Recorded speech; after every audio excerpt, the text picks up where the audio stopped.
Good morning, and welcome to our Fiscal 26 third quarter earnings webcast.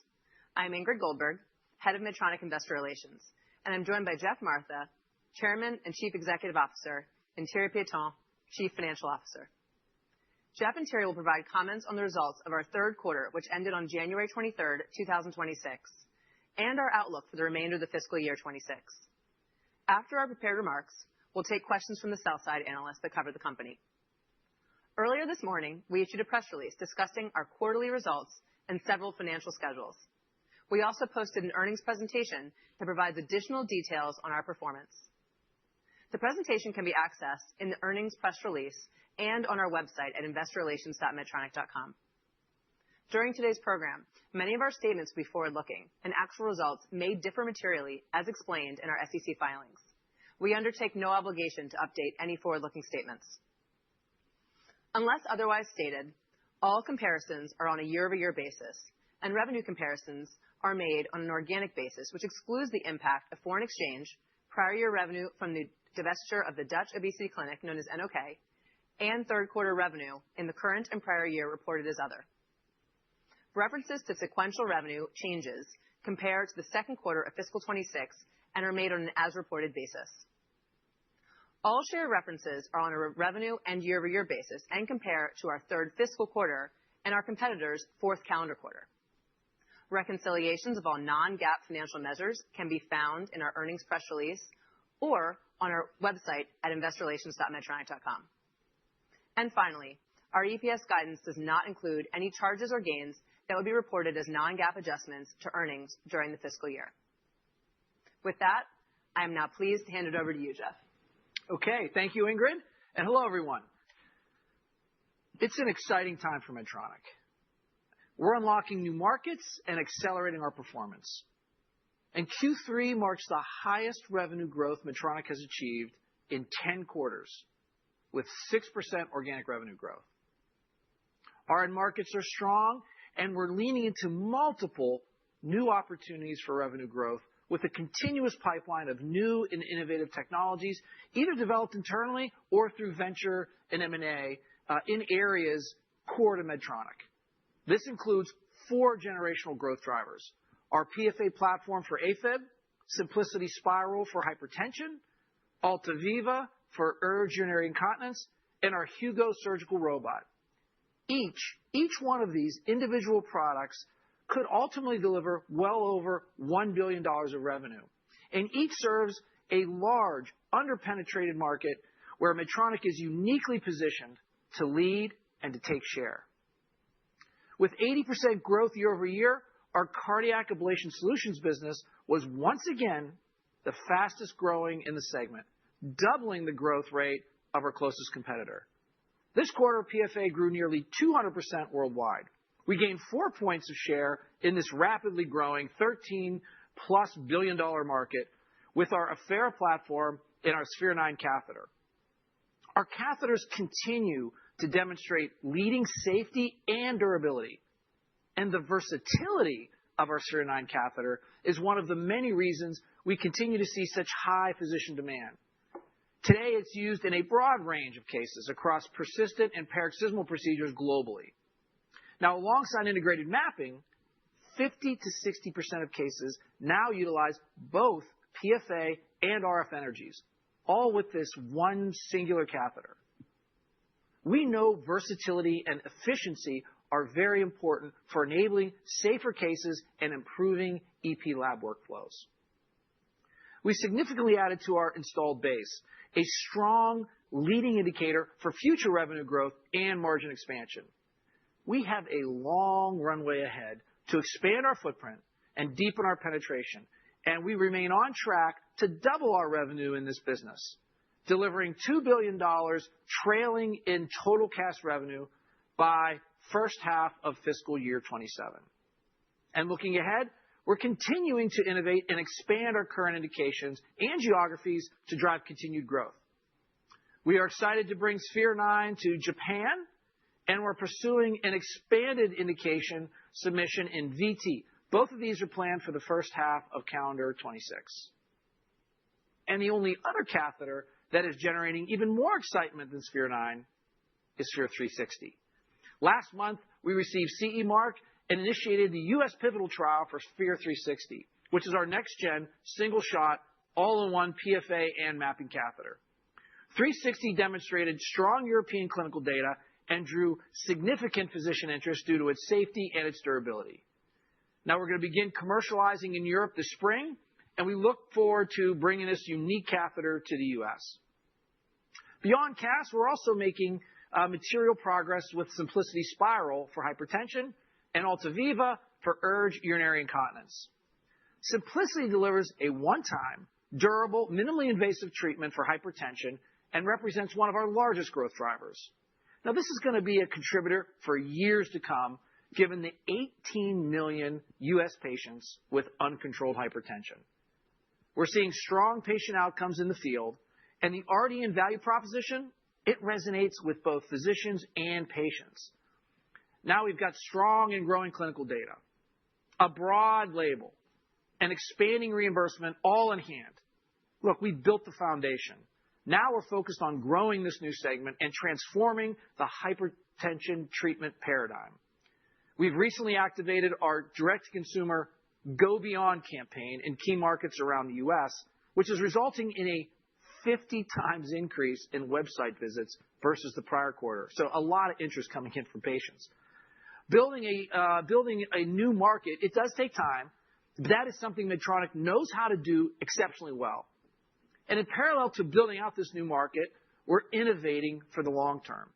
First, with our transradial catheter, which is on track to launch in the second half of fiscal year 27, and with our Spiral Gemini trial evaluating multi-organ ablation to further boost efficacy. Now, similarly, we are scaling AltaViva, our tibial neurostimulation device.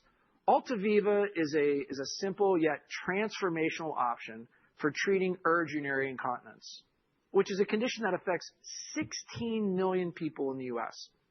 AltaViva is a very small device that requires no imaging, no sedation, activates the same day, is MRI ready, and offers up to 15 years of battery life, the longest in its category.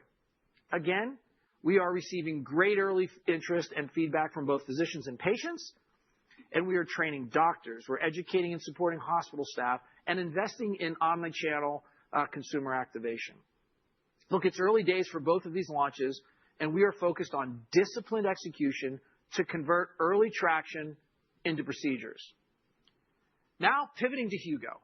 This quarter, our Hugo robot received FDA clearance for urologic surgical procedures, enabling us to begin our purposeful U.S. launch. And today, I'm excited to share that we've already completed our first installations and initial cases. As noted in our release this morning, last week we completed our first cases at Cleveland Clinic, where surgeons echoed the strong feedback we continuously receive on Hugo's differentiation across multiple areas. This includes its flexibility, portability, open console, and of course, our trusted instrumentation. Hugo is especially compelling when paired with our Touch Surgery digital ecosystem, an AI-powered data, connectivity, and analytics technology that is unique to Medtronic. This quarter, Touch Surgery installations increased over 20% sequentially and have now surpassed 1,000 systems globally. Further, we continue to evolve our Hugo system with the 4th generation software release and continuous system improvements.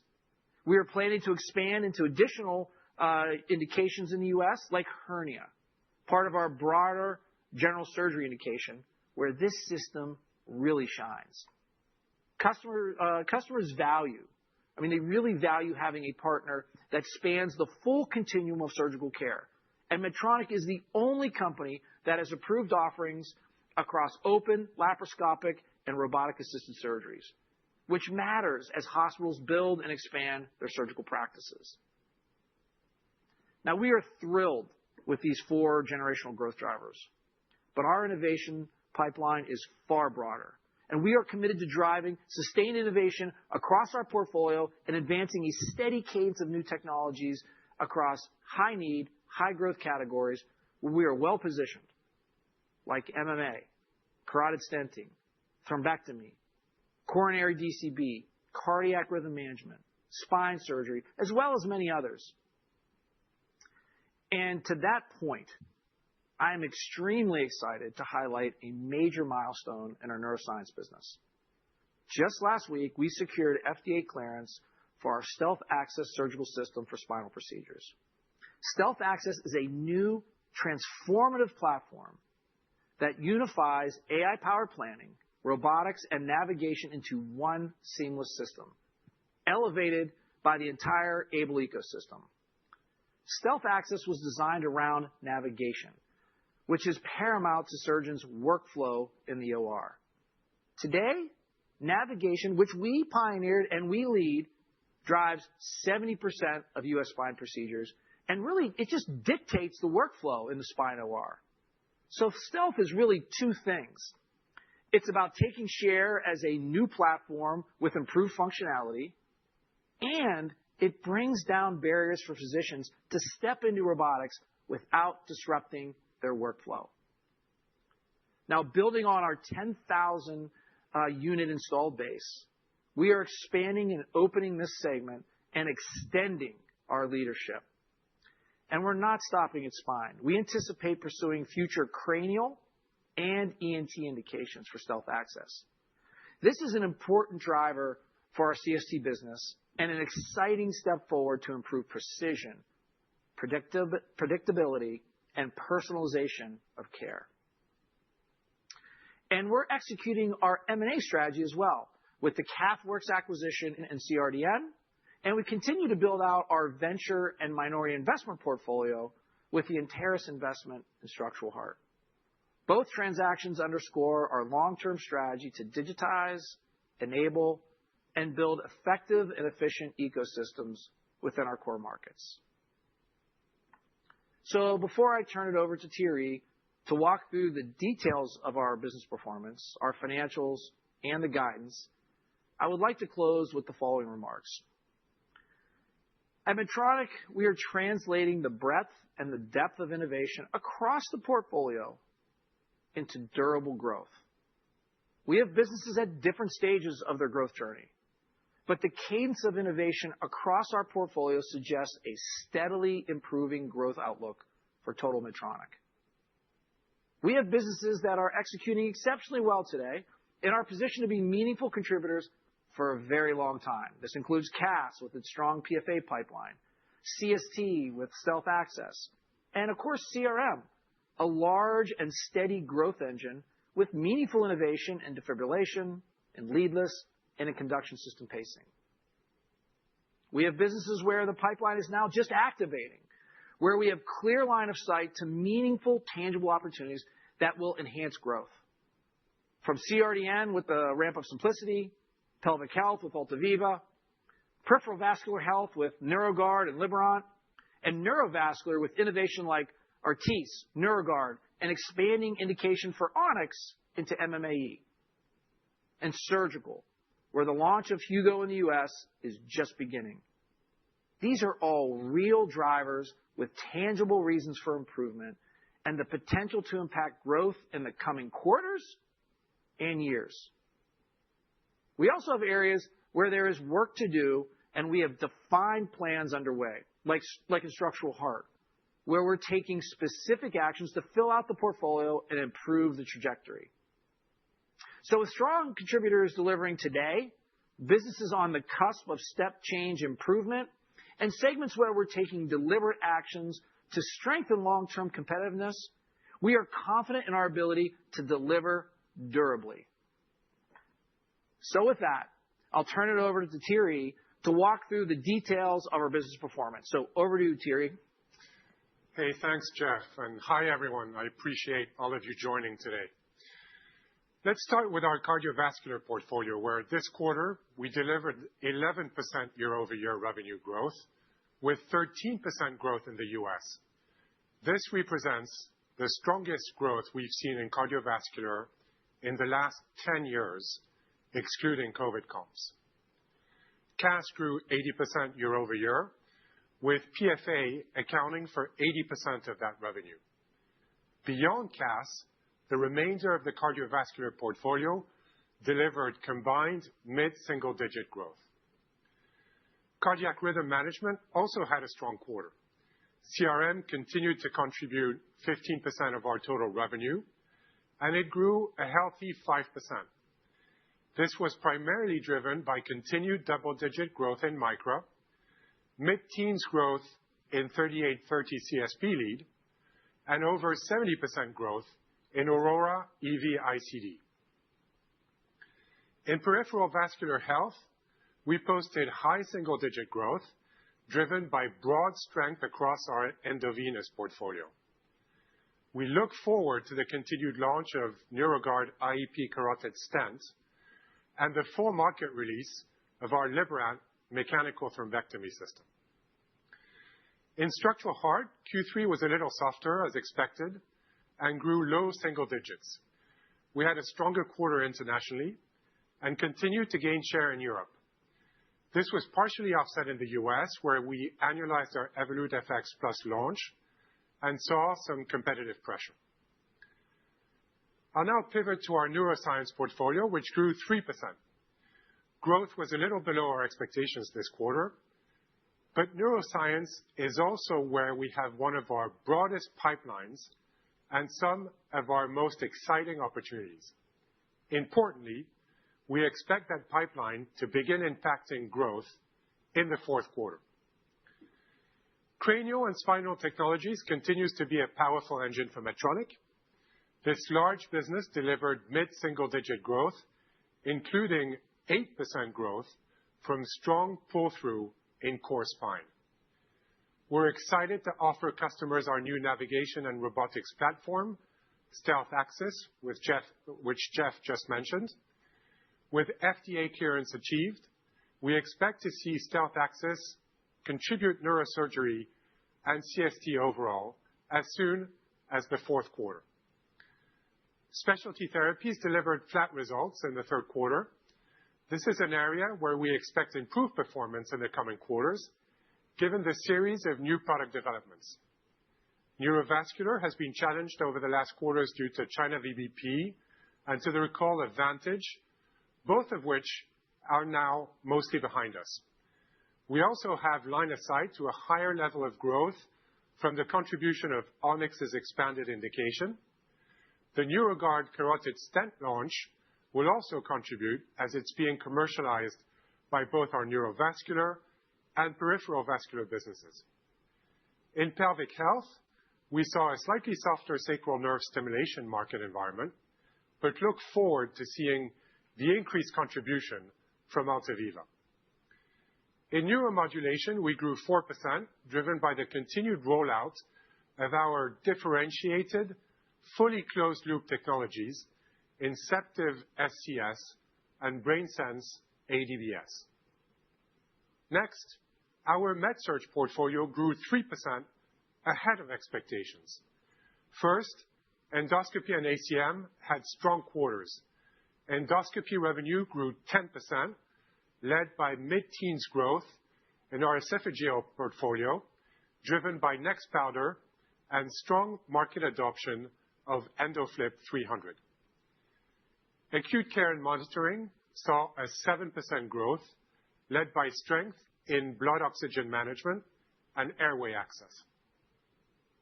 And finally, our surgical business grew by 1%. We saw strength in energy, in wound management and hernia, with expected softness in stapling. The next phase of growth for this business is the rollout of Hugo, and we're thrilled to see our first installations and first cases so swiftly after the U.S. launch. Wrapping up our business performance is MiniMed, our diabetes business, which delivered 15% reported and over 8% organic growth. Performance was led by double-digit strength in international markets, but we also saw acceleration in the U.S. with strong sequential lift driven by Simplera Sync and Instinct, which both just launched in December. Our diabetes business continues its strong innovation cycle, supported by multiple recent regulatory and pipeline milestones. In addition to introducing Instinct and Simplera to the market, we secured several FDA clearances that further expand 780's indications. We also announced that 780G system is now available through pharmacy with agreements that cover the majority of commercially insured lives in the U.S. And we submitted MiniMed Flex to the U.S. FDA and began the U.S. pivotal study for Vivera, our third-generation fully closed-loop algorithm, which we believe will help maintain our leadership in delivering industry-leading outcomes. Finally, our MiniMed Fit patch pump remains on track, and we intend to submit it to the U.S. FDA by this fall. The planned separation of MiniMed is perfectly on track. Our preferred path continues to be a two-step IPO and split. We continue to expect the separation to be complete by the end of calendar year 26. Now, turning to the financials. This quarter, revenue of $9 billion grew 8.7% reported and 6% organic, a 50 basis point acceleration from prior quarter, and 50 basis points above our guidance. Geographically, this performance was balanced, led by high single-digit growth in Western Europe, with mid-single-digit growth across the U.S. and Japan. U.S. growth was 6% year-over-year, the strongest performance we've delivered since fiscal year 2019, excluding COVID comps. In China, we delivered low single-digit growth while navigating ongoing but manageable volume-based procurement in a few businesses. Excluding VBP, our growth rate in China was mid-single-digit. Our adjusted gross margin was 64.9%, ahead of expectations. As I've done in the last several quarters, let me walk you through the rough breakout of the components. We realized 30 basis points of benefit from pricing. Net of inflation, cost down was negative 20 basis points, as the third quarter is typically our lowest quarter for generating cost efficiency savings, and we had some prior year non-recurring items. Mix was negative 100 basis points, mostly driven by CAS and diabetes. As discussed in prior disclosures, with CAS in the early stages of launch, this business is currently impacted by the mix of lower margin capital to higher margin catheters, and diabetes is in its early manufacturing ramp-up of Simplera. Over time, as you know, we expect this mix dynamic to improve as we scale CAS and separate the diabetes business. Tariffs impacted the business $93 million, or 110 basis points, in line with forecast. And finally, foreign exchange provided an approximate 40 basis points tailwind. Adjusted R&D was 8% of revenue and increased 7.4%. On an organic basis, this outpaced revenue by 50 basis points.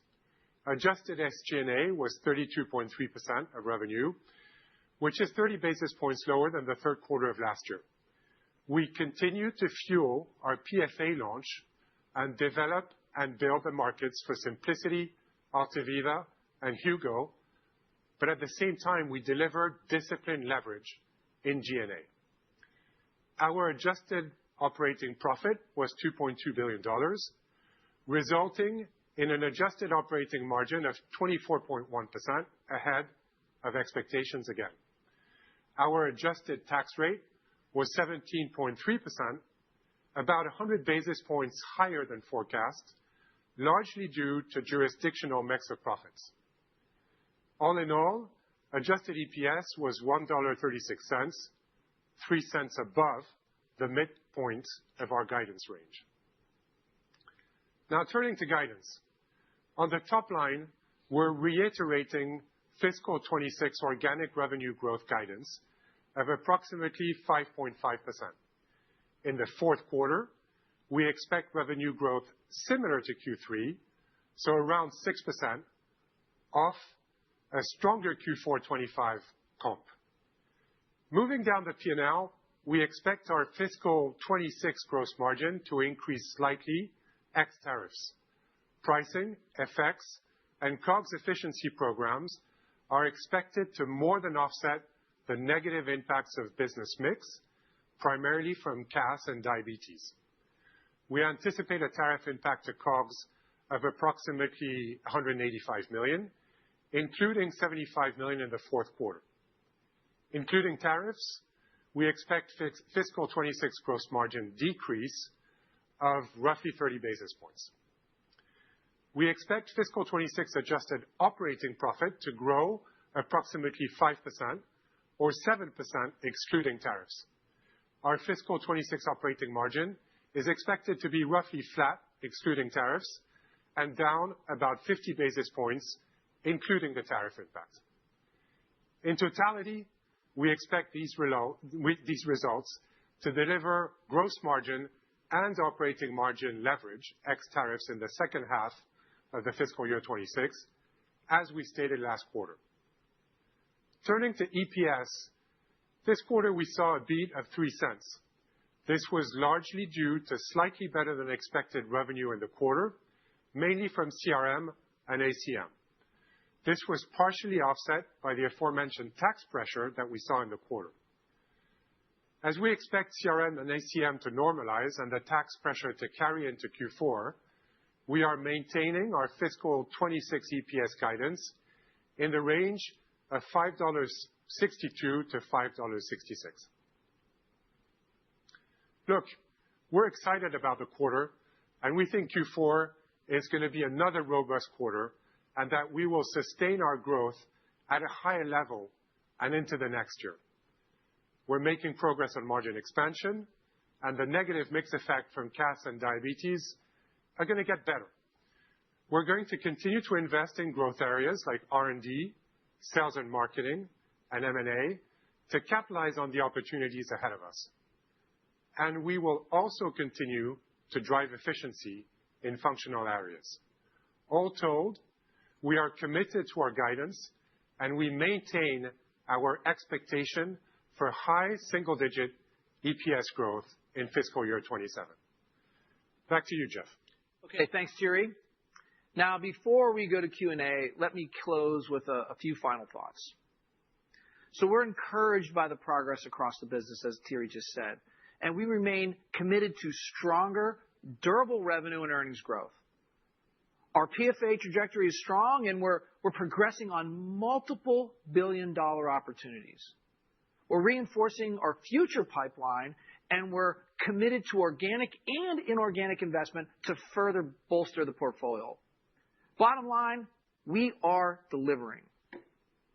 Now, to our Medtronic colleagues around the world, thank you for your unwavering commitment to our mission and to the patients we serve. You're delivering for customers and for patients, and you're turning our strategy into performance. So thank you. With that, let's turn to Q&A. So first, Ingrid, welcome to your first earnings call. And now, can you please provide the instructions and queue up the analysts? Thank you, Jeff. For sell-side analysts that would like to ask a question, please select Participants button and click Raise Hand. If you're using the mobile app, please press More and then select Raise Hand.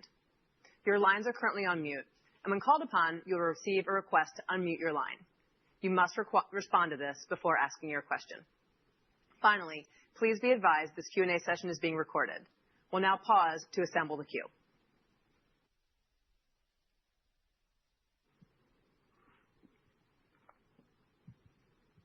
We'll take our first question from Travis Steed at Bank of America. Travis, please go ahead. Hi, everybody. Thanks for taking the question. I guess first I'll start on just the comments on accelerating revenue growth next year and growing earnings high single digits. When you think about CAS, obviously, can you hear me okay? Can you hear me okay? There we go. Yeah. Okay. I just wanted to ask about the accelerating revenue growth for next year and also the commitment to grow earnings high single digits. I guess when you think about the overall portfolio, obviously CAS is starting to hit tougher comps, and this quarter, surgical is only growing 1%. So just trying to think about how you get that business accelerating with Hugo and just like the commitment to to be able to deliver on the commitments that you've kind of laid out for FY27? Well, thanks, Travis, for the question. I'll give it a start and then hand it over to Thierry. I mean, look, on the top line, obviously, as you mentioned, we had a really strong quarter with CAS. We still, we think that growth is going to continue and become a larger part of the company. Obviously, we're well positioned there. And then our other big growth drivers, particularly Simplicity for hypertension and AltaViva for overactive bladder, we see them beginning to kick in here even in Q4. And then you've got a number of other businesses here that are going to start growing faster than they have been here recently.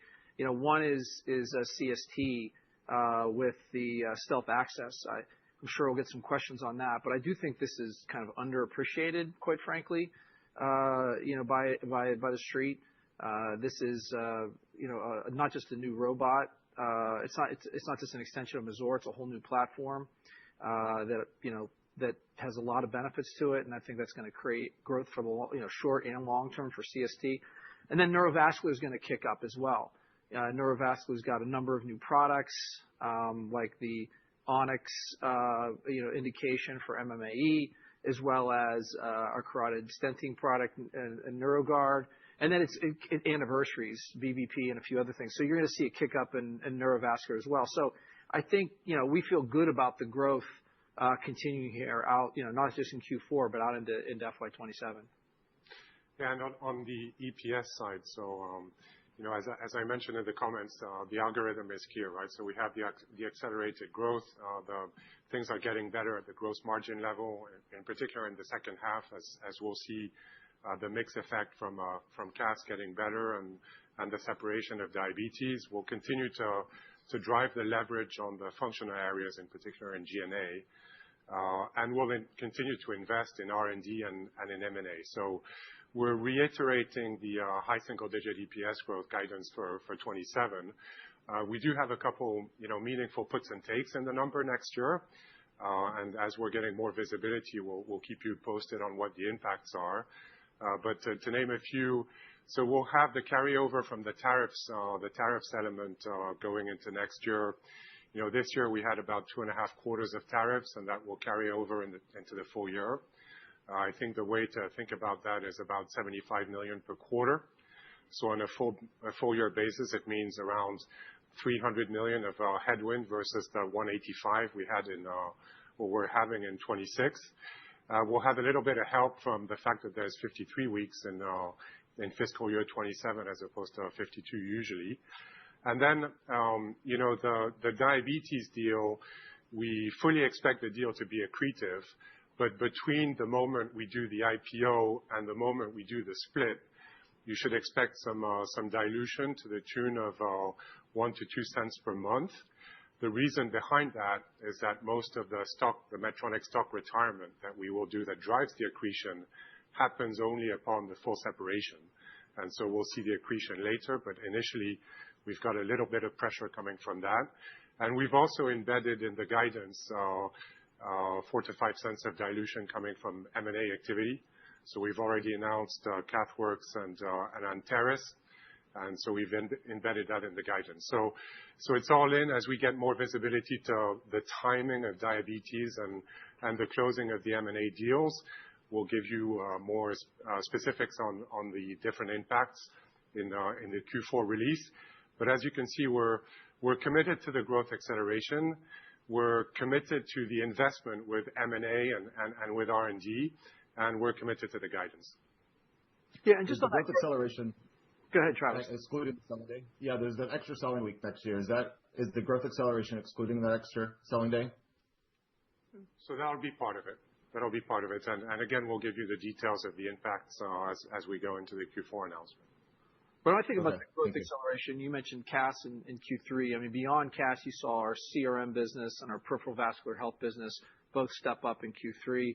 Q4, like I said, and beyond, think about CST and neurovascular starting to accelerate. And then as you get into FY27, that's when the Ardian and AltaViva, really kick in, and also Hugo. So we feel good about that acceleration. Great. Thank you. All right. Our next question comes from Vijay Kumar at Evercore. Please go ahead, Vijay. Thank you, Ingrid, and welcome to your inaugural earnings call here. Jeff, congrats on a nice sprint. I had one product question and one clarification on the guidance. On the product, you mentioned RDN, Altaviva. Those will be growth accelerators in fiscal 26. How should we monitor the progress rate? Are there any goalposts that we can look forward to in tracking the launch curves for RDN and Altaviva? It's a good question. I think we'll start to lay out more concrete goalposts as we go forward. Right now, we've been talking a lot about the leading indicators that we're seeing with both, and we're seeing really strong leading indicators like with Altaviva. We talked about training 500 plus physicians, strong demand training 500 plus physicians. And like I said last quarter, I mean this is over the weekend, often traveling. It just shows the commitment here. And then things like in renal denervation, I'd say it's things like the opening of new accounts. Like this quarter, we opened over 200 new accounts. Our physician finders up to 150 physicians. And remember, it's a high bar to get in. You have to do 5 cases and plus opt in. So there's a lot more physicians doing cases today, and we'll continue to track like the covered lives. We're like for RDN, we're already up to like 100 million covered lives, which is about 1/3 of the population here in the U.S. So those are all leading indicators, and we'll start putting more other as you put goalposts out there as this starts to mature a little bit. Both of these launches. I don't know if you have anything to add to that, too. Nope. Great. Just one clarification on the extra week, Jeff. We're looking at exit rates of 6% organic, right? And let's assume next year is north of 6%. The extra week is almost 2 points of growth. So are we looking at base organic, excluding extra week, somewhere in the 5%-ish range, or any thoughts on how to think about extra week contribution? So maybe I'll take that one. And thanks for the question. Look, first, it's a little bit less than 2 points of full growth. And again, we'll give you the specific calculations as we close the year. But the way to think of it is that there's going to be growth acceleration excluding the extra week, right? So it should be upside. So we should have better growth than we have in fiscal year 26 in 27, and the extra week should be on top of that. Is that clear, Vijay? Crystal clear, Jeff. Thank you. Great. And our next question comes from Larry Biegelsen at Wells Fargo. Larry, you are live. Good morning. Thanks for taking the question. Yeah, Jeff, I wanted to ask about CAS and your growth, continued to accelerate this quarter to 80% worldwide, which implies the worldwide EP market grew about 20% in calendar year Q4. So my question is, how are you thinking about the EP market growth in calendar year 26 and your CAS growth, going forward now that you're lapping the Affera US launch? I think to achieve the trailing 12-month, $2 billion goal, it looks like your CAS growth has to kind of sustain about 80% the next 2 quarters. Is that directionally accurate? Thanks for taking the question. Well, first, I'd say we agree with you on the market growth in our, fiscal Q3 or Q4 here of around 20%. And we think, the market, will continue to be like that in the near term. And, for our fiscal 27, we think it's going to be at least high teens. And thereafter, a strong double-digit market. So we see the market growth continuing. And then, we believe we're really well positioned with our portfolio of catheters, that we have, as well as mapping. In terms of our business growth, we do see it sustaining here in Q4, and we haven't provided guidance beyond that. But again, I'd like to say I think we're very well positioned here. When you look at the 4 players in PFA, I think you've got 2 that are really their value proposition right now is centering around mapping. And we feel like we're very well positioned against them because we still think the catheter carries the day, and we have integrated mapping. And then when you look at our competitor that's really their value proposition centers around catheters. We believe we have a better portfolio of catheters. Our Sphere 9 is, like I said in the commentary, proven to be quite versatile. And I know initially our competitor here did a pretty good job of putting on a narrative that Sphere 9 was more of a niche. And I think as that's gotten out there, that's proven not to be true, as it's being used across persistent and paroxysmal. It's new cases, redos. It's simple versus complex. It's being used across the board. And then we've got Sphere 360, it got CE marked, and it's a single shot catheter. And again, that's probably the one catheter that's got more excitement than Sphere 9. And we started the U.S. trial. And then, of course, we're going to have mapping upgrades, on a regular basis. So feeling pretty good about our position today, as well as tomorrow. And like I said, the underlying market's really strong. All right. Thanks so much, Jeff. Thank you, Larry. Our next question comes from Patrick Wood at Morgan Stanley. Patrick, please go ahead. Perfect. Thank you so much for taking the question. I'll keep it to one, just given there's so much going on. Obviously, the CathWorks and the Anteris deals, I know you were close to CathWorks for a long time. How are we thinking about capital allocation M&A? There's a lot of other companies doing very large deals in this space. I'm just trying to work out, directionally, do you guys feel still more that it's kind of bolt-on M&A, technology tuck-ins, that kind of things, relative to larger deals? And how are you thinking about capital allocation going forward? Thanks. Well, thanks for the question, Patrick. And as we've stated, we're very committed to accelerating M&A, and you're starting to see that with CathWorks and Anteris. And again, it's very focused, tied to our strategy, venture investments that might lead to ultimately to M&A, and then M&A. And we are focused on more like what we would define as tuck-in deals. They can get up to several $1 billion, but tuck-in or a close adjacency to our existing business. And a number of them, though. I mean, that's the other thing. I think it's a fairly meaningful amount of capital among several different tuck-in venture and tuck-in opportunities across our portfolio. Again, prioritizing maybe the higher growth areas, and in some cases maybe having multiple shots on goal, like we did with pulsed field ablation. Right, we did an organic program. We went out and got Affera. You may see us do that again in some of these high growth, really must-win markets. But that's how I would say it. Tuck in across many of our different segments and subsegments, as well as venture. Appreciate it. Thanks for taking the question, guys. Great. So Robbie Marcus from JP Morgan will be our next question. Please go ahead, Robbie. Great. Can you hear me okay? Yep. Great. Good morning. Thank you for taking the questions. Two for me. Maybe I'll ask them just as one. Jeff or maybe Thierry, as you think about the fiscal 27 guidance, and especially I imagine you'll have Hugo and renal denervation and tibial spend to support those launches and continued investment in CAS. How do you think about getting to the high single-digit EPS growth? If you could give us some high-level drivers there. And then second part, the street's sitting at 8.5% EPS growth. I know traditionally you do something like 6.5 to 9.4 is high single. Do you think the street at 8.5 is at a good, midpoint of the range to start here? Thanks a lot. Yeah, hi, Robbie. Thanks for the question. So again, on EPS, the high-level drivers, we talked about, the accelerated growth, and obviously that's going to help from a leverage standpoint.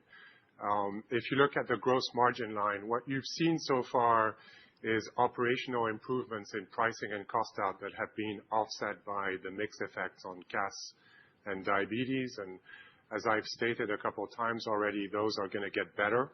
So the CAS improvement comes from the mix shifting towards more catheters and less capital equipment, which will help from a margin perspective. And then On the diabetes side, it comes from the separation, right? So diabetes has a lower gross margin rate than the rest of the business. And so once that business goes away, it'll give us a natural lift from a gross margin perspective.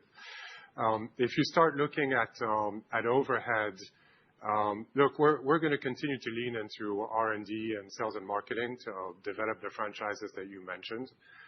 So we're putting resources in Ardian. We're putting resources in CAS. We're hiring the mappers that are necessary. We're doing the direct-to-consumer marketing in particular on renal denervation and Altaviva.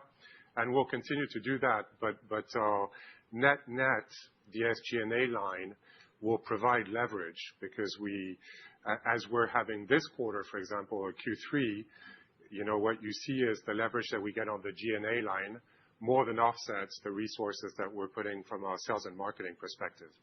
So look, that will provide some improvements on operating margin. And then below the line, we'll continue to have a little bit of a headwind on the interest line because we're refinancing debt that was contracted almost at 0%, 4 or 5 years ago with debt that's now at, sort of 3.5%, 4%. And we'll continue to have some pressure on tax, but the tax line is kind of getting to where it's going to stabilize now. And then look, I mentioned we have a few puts and takes where we need to understand the timing between now and year-end. One is the timing of the diabetes separation. And as I said, between the IPO and the split, we get about 1 to 2 cents of dilution from the fact that we're losing 20% of the profit of diabetes, but we don't have the benefit from the share count reduction yet. That share count reduction is calculated on a 12-month rolling average, so you'll see that gradually get better. And then we'll have some dilution coming from M&A. So the guidance is all in at high single-digit EPS growth. Now, the second part of your question on the 8.5%, it feels like some of the latter items that I mentioned, so the sort of temporary dilution that we get from diabetes and some of the M&A dilution is maybe not fully embedded in what the street sees right now. And as we get more visibility, we'll help clarify that. Thank you very much. Our next question comes from Matt Taylor at Jefferies. Matt, please go ahead. Hi, thanks for taking the question this morning. I wanted to follow up on the question around capital allocation and TAVR. I guess it was interesting to see the investment in Anteris. I was wondering if you could comment about why you didn't just buy the whole company versus invest. And we also saw over the weekend the results of longer-term follow-up for CoreValve published in JACC. And similar to the Edwards trials, there was some late catch-up in mortality. I was wondering if you could comment on that in the TAVR arm. Sure. I think, on your first call on Anteris, I mean, it's just, we feel the structural heart space is one of the spaces we help pioneer. We have a really strong position, great reputation, but we want to expand in that. We've got some organic program. Obviously, we have our Evolut platform. We've got mitral and tricuspid replacement programs, but we still think there's an opportunity here to expand. In the case of TAVR, the balloon expandable is the larger piece of the market, and this is an opportunity to get into that market. Again, we may have multiple shots on goal here, but I think Anteris is a good one to invest in and partner with, and we'll see where we go from here there. And then in terms of the JACC article, I would say here that look, I just want to emphasize that this is an old valve that's no longer commercially available, and it's an old procedural technique that we've provided guidance. And basically, all that communication did is reiterate the guidance that we provided back in 2020. And so that's what's happening there. And like I said, we're collaborating with our physicians to make sure they understand all of this, and moving forward from here. So that's, I don't know if you have anything to add there, but bullish on the structural heart space, and I would, the Anteris investment, and who knows, maybe more following that. All right, thanks for the color, Jeff. All right, our next question comes from Matt Miksic at Barclays. Matt, please go ahead. Great. Thanks so much for taking the question. And congrats on the Anteris investment, by the way. On CAS, I'll just ask one question. You mentioned, generator sales are kind of a headwind to gross margins at this point. The mix is maybe shifting a little more towards capital. You could give us a sense of when that starts to normalize. And then also in terms of the runway, I think we understand that hiring mappers is maybe the bottleneck here, if you want to put it that way. You need more people to open more centers, to get more catheter use.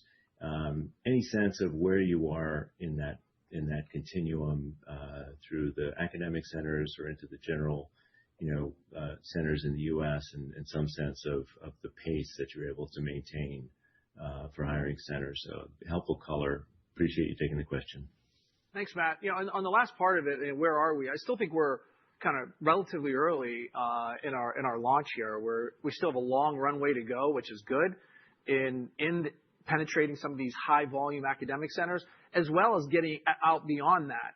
To your point, hiring mappers has been critical. It's not, the topic, if you will, but it is a important topic here. We've been able to stay ahead of it, but it is the thing that we're probably the most focused on right now, is continuing to hire mappers. And a lot of these mappers tend to be pretty dedicated to this space, and they're seeing where the direction of travel is, or to use a Minnesota term, where the puck's going. And so that helps a lot as well.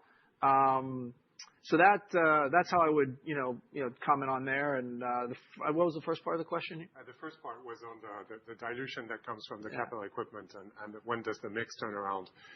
So first, what I want to say is CAS is a fantastic business from an operating margin perspective, right?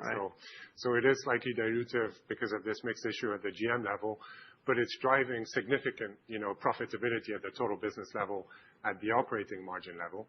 When it's going to turn around between capital equipment and catheters, I want to say it's almost a good problem to have. So I hope it turns around as late as possible, because as we're building the install base, it's always going to be good news going forward. That being said, I think you'll start to see an inflection in the second half of next year. The mix is starting to improve with the catheter sales increasing. And look, year over year, CAS is going to drive gross margin improvement as early as 27. So look, it's a great business to be in, and it's all good news going forward. Great. Thank you. Our next question comes from Chris Pasquale at Nephron. Chris, go ahead. Thanks. I wanted to ask about Hugo. Jeff, you talked about the impact of Simplicity and AltaViva really beginning to kick in as soon as next quarter. I don't think you included Hugo in that group, so we'd love to hear how you're thinking about the timeline for Hugo to really begin to move the needle within the surgical business, and any qualitative comments you can make about the system pipeline right now. Well, first of all, look, super excited about where we are with Hugo. Big quarter for us this past quarter, getting the FDA approval. We just announced this morning we completed our first cases in the U.S. in February, earlier this month in Cleveland Clinic. We got more scheduled this week at other centers. And all the leading indicators of Hugo, and oh, by the way, on those cases, we got great feedback in terms of how the system's performing and its future opportunity in the U.S. market. The leading indicators are all positive in terms of, the smooth case rate, procedure growth globally, and utilization. They can both continue to be really strong. We watch those every week. I know the business watches it every day. I see them every week. And we're seeing, a pretty meaningful step up in installations around the world, especially as U.S. kicks in. And so we expect to step up in Q4. Now, the surgical business, as a big business, has some puts and takes. So you may not move the needle on the surgical business quite yet, but underneath the covers there, Hugo is growing and growing, pretty fast now. And it'll eventually you'll start to see this move that big $6 billion business. But we like where we sit. Really excited about getting into the U.S. market and the reception that we're getting and the orders that we have. Great. Thanks, Jeff. Okay, next question comes from Danielle Antalffy at UBS. Danielle, you are live. Good morning, everyone. Thank you so much for taking the question. Jeff, I was hoping you could talk a little bit more about how we should think about renal denervation, Symplicity, and the market development that you're talking about. You know, we've talked to some referring physicians who've been involved in renal denervation since the very beginning, and she sounds like she's getting a lot of calls from folks. I'm just curious what goes into actually developing this market, building out, helping centers build out referral networks, et cetera.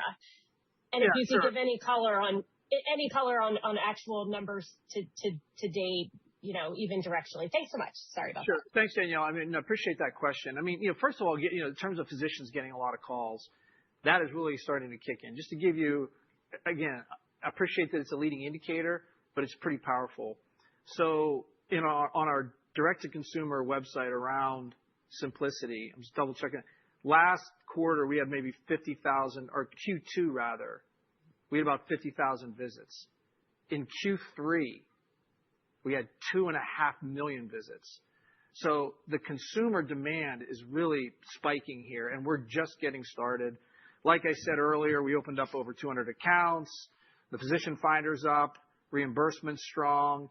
We're getting that strong consumer demand, and most importantly, we're getting, you know, terrific patient results, patient outcomes, right? With the blood pressure coming down meaningfully, it's staying patients, and it's really resonating with patients. And that in and of itself is getting doctors excited. And so what we're doing is we've been hiring a lot of people in terms of market development. And there's several different roles here, right? One is building that referral pathway from the general practitioners and the hypertensive specialists into the hospital, into that proceduralist.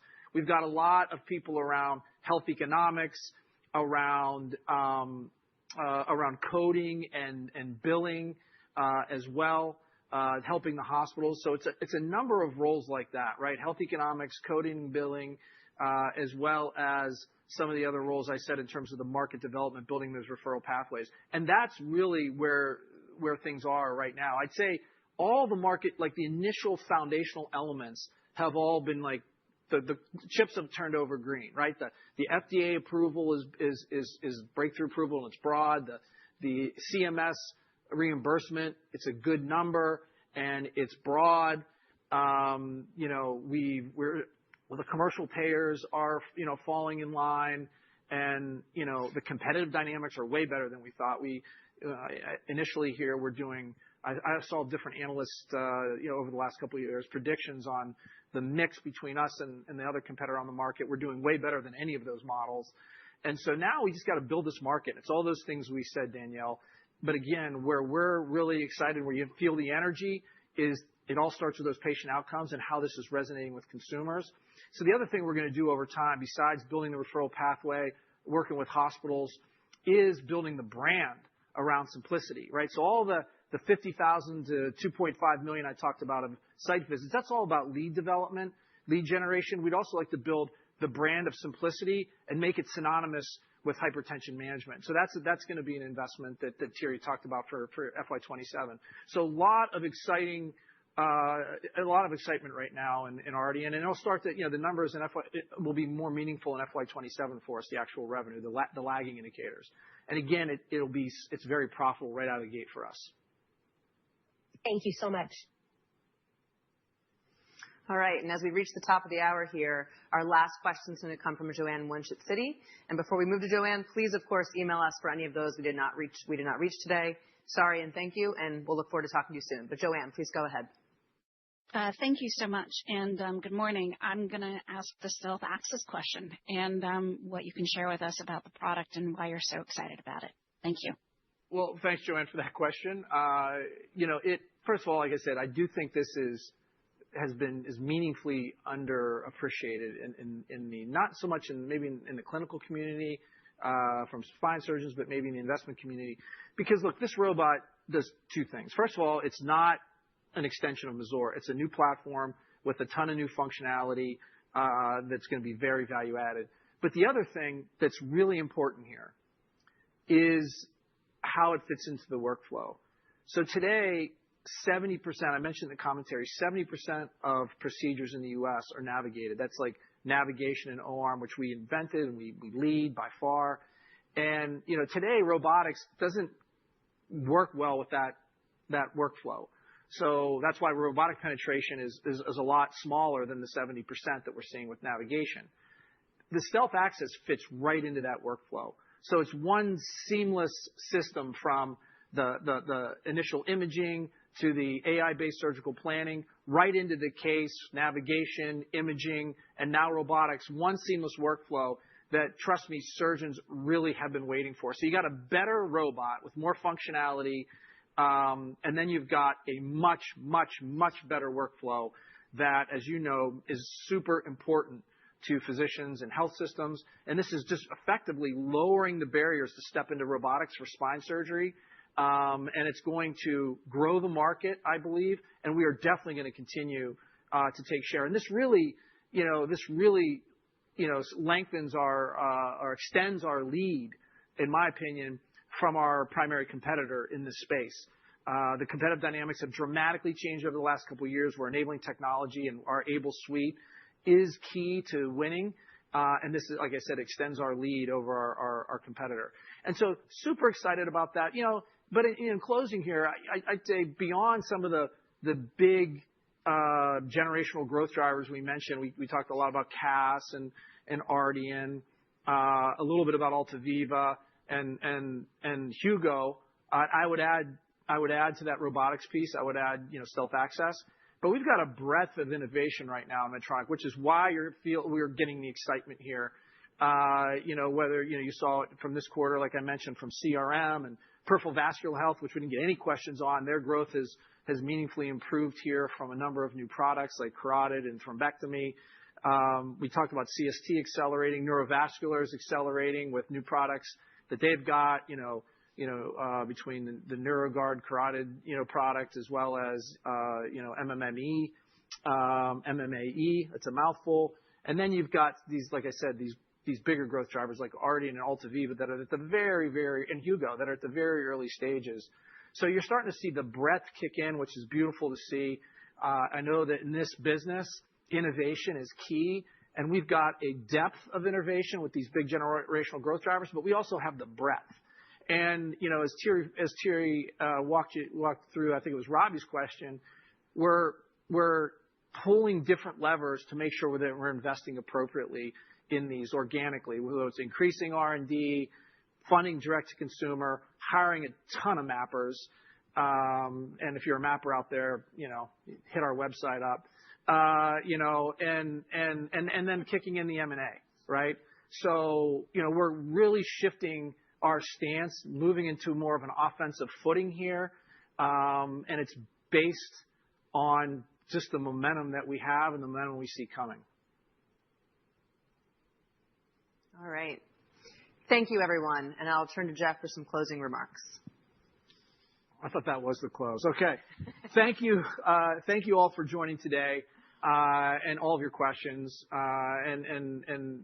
Appreciate your support and continued interest in Medtronic. And we hope that you'll join us for our Q4 and our full year fiscal 26 earnings broadcast, where we're going to update you on the continued progress that we just talked about against our short and long-term strategies. With that, have a great rest of your day.